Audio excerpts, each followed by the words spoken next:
Good morning everyone. আজকে আমি অনেক সকাল সকাল ঘুম থেকে উঠেছি। দেখো এত সকালে ঘুম থেকে উঠেছি যে ভালোভাবে সূর্যটাও ওঠেনি। তারপর আমি আমার রুমটাকে ভালোভাবে পরিষ্কার করে নিয়েছি। আজকে আমাকে আমার মা রান্না করতে বলছে, তাই দেখো আমার মায়ের ঘাড় ভাঙা বিখ্যাত হাঁড়িতে আমি জল সিদ্ধ বসিয়ে দিয়েছি, জল গরম বসিয়ে দিয়েছি। তারপর আমি মশলা বাটতে বসেছি। এই মুহূর্তে আমার বেচারা ব্লেন্ডারের কথা খুব বেশি মনে পড়তেছিল, যাকে আমি আমার সদূর গ্রামের বাসায় রেখে এসেছি। তো ও থাকলে আমার এত কষ্ট করতে হতো না।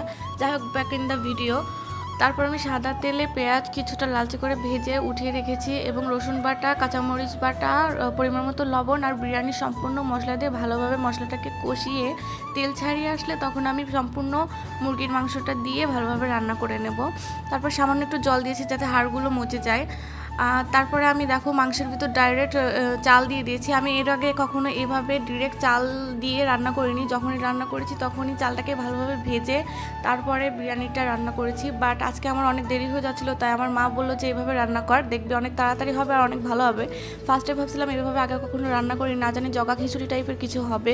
বাট দেখো কালারটা অনেক সুন্দর এসছে আর জগা খিচুড়ি টাইপের কিছুই হয় নাই। বিরিয়ানিটা অনেক সুন্দর হয়েছে। দেন বিরিয়ানি হয়ে গেছে। এখন আমি স্নান সেরে আমি অফিসে যাওয়ার জন্য রেডি হয়ে গেছি।